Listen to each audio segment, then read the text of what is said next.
أجرى المنتخب الجزائري أولى حصصه التدريبية بالغابون استعدادا لخوض غمار منافسات كأس الأمم الإفريقية.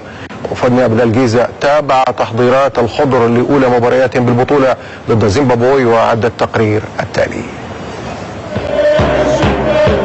هذه هي الأجواء التي صنعتها الجماهير الجزائرية منذ وصولها إلى مدينة فرانسفيل. أكثر من 20 مشجع قطعوا مسافات طويلة من أجل تقديم الدعم لرجال المدرب لكنس في العرس الإفريقي. الخضر كانوا على موعد مع أول حصة تدريبية جرت بملعب إليكونيا بمدينة مواندا الهادئة، والتي تسمح بالتحضير بشكل جيد للمباريات الرسمية. هذه الحصة التدريبية شهدت أيضا مشاركة جميع لاعبي المنتخب الجزائري بمن فيهم المدافع رامي بن الذي أكد تعافيه من الإصابة. الحمد لله أنا ديت امسيكو في الجونو، كنت خايف ما نكذبش عليك، ما فوت لي رام، الحمد لله ما كان والو، وإلا لعبني لوطارينا وإن شاء الله نكون واجد. الأجواء كانت رائعة خاصة بحضور القائد السابق للمنتخب مجيد بوقرة، حيث أكد اللاعبون منذ وصولهم أنهم عازمون على تشريف الألوان الوطنية.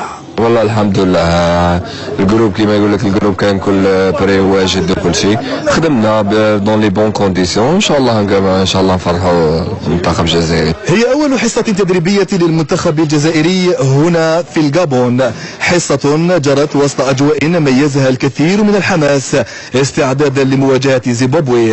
من الجيزة بين سبورتس فرانسفيل.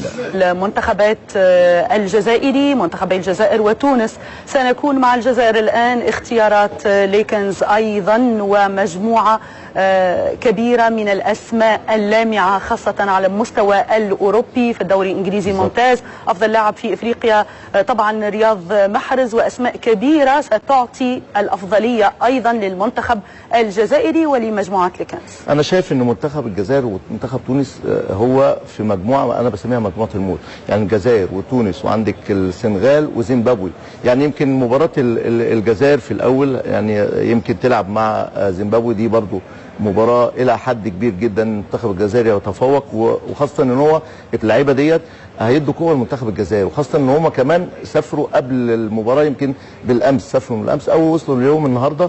فأنا شايف ان هو برضو احتكاكه او اجواء البطوله نفسها هو ما كانش هيبعد او عايز يعمل معسكرات كبيره جدا او يقعد في الجابون فتره كبيره. وعايز المدرب طبعا ليكنز طبعا انا شايف ان هو برضو اختار ان اللعيبه عندها احترافيه كبيره جدا وتقدر تتاقلم مع المباراه بشكل سريع. لكن لما تيجي نتكلم على ان في يعني هو تصريح ليكنز طبعا عايز 23 لاعب ان هو يشاركوا، طبعا مش 11 لاعب بس، عايز 23 لاعب يشاركوا. طبعا قوه هجوميه، هو دايما يحب ان هو الضغط طبعا على حامل الكره، الدفاع بشكل جيد، ده اللي كان بيحاول يرسخه في منتخب الجزائر. لكن منتخب الجزائر بيضم يمكن 26 عنصر محترف، ويمكن برضو ليكنز ابتدى يتابع في نيس في الدوريات الاوروبيه، يتابع اللعيبه ديت وابتدى يسافر اليوم عشان يتابعهم عن قرب. فبالتالي منتخب الجزائر حظوظه كبيره في البطوله برغم ان كل هذه الاسماء التي ذكرتها بالفعل وهذه الجاهزيه النجوم، الا ان استبعاد سفيان فيغولي لا زال يلقي بظلاله على المجموعه وعلى المنتخب الجزائري. دي سفيان ديت طبعا لانه ده قوه كبيره جدا في منتخب الجزائر، فكانت مفاجاه للجميع. ويمكن برضو اللاعب نفسه يعني ما كانش عن المنتخب في بطوله هامه زي بطوله الامم الافريقيه. فانا شايف استبعاده ده برضو يعني يمكن برضو في الاول وفي الاخر بنقول رؤيه المدير الفني او ليكنز اللي هو طبعا شايف مصلحه المنتخب الجزائري بتتجه اي اتجاه. فبالتالي انا شايف ان هو برضو استبعاده الوحيد اللي يعرف او القريب استبعاده ليه يمكن ليكنز المدرب منتخب الجزائر. نعم. بالنسبه للمنتخب نتمنى ان المنتخبات العربيه يبقى فيها ان شاء الله باذن الله حظوظ وافره ان هم برضو يطلعوا للادوار النهائيه باذن الله. من بين الاربعه من له حظوظ اوفر؟ مصر والجزائر عندهم حظوظ نمره واحد، بعد كده بتيجي تونس، بعد كده بتيجي المغرب. خساره طبعا، خساره كبيره للمنتخب الجزائري، لاعب عنده خبره، لاعب موجود في المنتخب الجزائري من 2013 بيشارك بصفه دايمه، بيلعب في انتر ميلان، عنده من الخبره ما يساعد المنتخب الجزائري. ولكن كعاده المنتخبات الكبيره دي ما بيعتمدش على لاعب واحد، يعني بيعتمد على الجماعيه، واعتقد ان دي كانت ميزه كبيره في المنتخب الجزائري السنين الاخيره. الجماعيه بتاعته هي اللي وصلته للانجازات والتواجد في كاس العالم. لكن ربما تواجد تايدر في العمود الفقري المنتخب الجزائري هو الذي يجعل من هذا الغياب ربما ضربه كبيره. يعني طبعا هو ضربه مؤثره زي ما قلنا، ولكن المنتخب الجزائري يملك عناصر كتير جدا، في عناصر بديله كمان مميزه جدا خارج المنتخب. اعتقد سيفيام في جولي خارج المنتخب ممكن يعوض، ولكن تعويض بلاعب عنده 18 سنه حتى لو هو جيد، انا شايف انه كان لازم يعوض بلاعب عنده خبره اكتر من كده. كاس الامم بطوله قويه وبطوله صعبه، المنتخب الجزائري خسروا في البطوله دي، ولكن اتمنى التوفيق للمنتخب الجزائري. طيب، من تلقى المنتخب الجزائري يملك عناصر كتير جدا، في عناصر بديله كمان. المستحيل للتتويج بكأس افريقيا. اليومية الجزائرية نقلت عن مدرب الخضر البلجيكي جورج ليكنز الذي تحدث حصريا لموقع الفيفا عن الحظوظ في كان 2017، ونقلت عنه أن منتخب الجزائر بدأ يستعيد توازنه مقارنة بالبداية الصعبة في تصفيات كأس العالم، وأن منافسة كأس افريقيا مختلفة تماما عن المنافسات الأخرى. وتابع ليكنز: الجزائر ستكون في المستوى خلال المنافسة القارية، لا يمكنني أن أقدم أي ضمانات بخصوص النتيجة، لكن سنفعل المستحيل لكي نكون فخورين بالمستوى ونفوز باللقب القاري. والكلام لليكنز. داخل البطولة بمعنويات عالية، بهدوء نفسي، مفيش ضغوط، زائد تجاوز المباراة بدون إصابات. انه يهمنا اكثر يعني السنغال طبعا ما انه متواجد في مجموعه فيها منتخبان عربيان، الجزائر وتونس.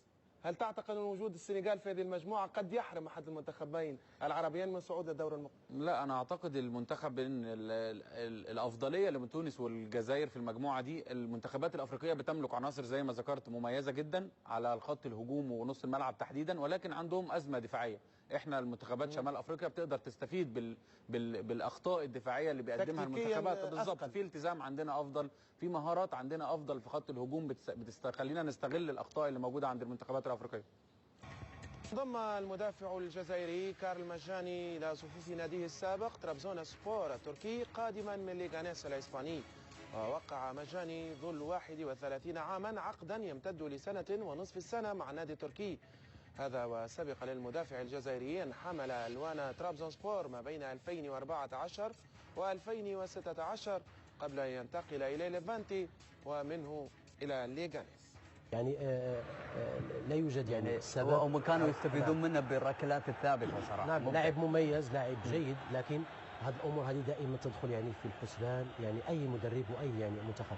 المنتخب يعني تبارك الله الجزائر يعني يمتلك مجموعه كبيره وموسعه وتشكيله يعني متنوعه من اللاعبين يعني في الوسط. لكن ايضا مجاني تم استبعاده. مجاني يعني ابتعد يعني قبل فتره، يعني قبل تقريبا يعني شهر، وربما خارج حسابات يعني المدرب ليكنز. انا اظن انه الجزائر بهذه المجموعه التي يمتلكها يجب ان لا يفوت يعني الفرصه للفوز باللقب. عنده كل المقومات نعم. للذهاب بعيدا، حتى ربما بطلوع ربما لاعبين او 3 لاعبين. اظن انه البديل الموجود بنفس القوه بنفس الحزم. وصراحه انا ما اعجبني هو تصريح يعني محمد راوراوة يعني قبل 3 اسابيع عندما صرح يعني بالحرف، يعني كانت هناك رساله واضحه للاعبين: لا اريد لاعبين انهم يرجعوا بدون كأس افريقيا، يعني ينشطون ويؤدون بشكل جيد. يعني اريد كأس افريقيا يعني في الجزائر. السنغال نعم، السنغال زيمبابوي يعني برا الحزب، زيمبابوي فريق متواضع، لكن يجب ان نتعامل مع هذه الانديه الصغيره ما بين قوسين المنتخبات الصغيره الافريقيه، لانه دائما ما تخلق يعني بعض المفاجات، تظهر بالمفاجاه. صحيح. نعم.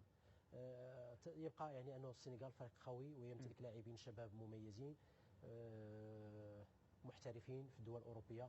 المجموعة ستكون صعبة، والمراكز الأول والثاني ستكون ما بين الجزائر وتونس والسنغال، لكن لأنه يمتلك ربما الفرصة الأكبر باعتبار التشكيلة أو الترسانة البشرية من اللاعبين. Difficile, on doit être solidaire et c'est la Coupe d'Afrique, on connaît. Comment vous voyez déjà le match contre le Zimbabwe? doit être prêt et on est prêt. Maintenant, on doit arracher la première victoire pour nous soulager pour les 2 prochains matchs. Nasser, comment tu as reçu cette bonne nouvelle de venir en sélection et jouer cette CAN? Toi, au départ, tu n'étais pas... J'ai appris qu'un joueur était blessé et du coup, je l'ai remplacé. Le coach m'a appelé. Et voilà, maintenant, je dois faire le travail. Si je dois jouer, je jouerai. Voilà. Prêt à prendre, disons, tes marques dans cette équipe et jouer? J'espère, Inch'Allah. Inch'Allah, merci beaucoup. Merci.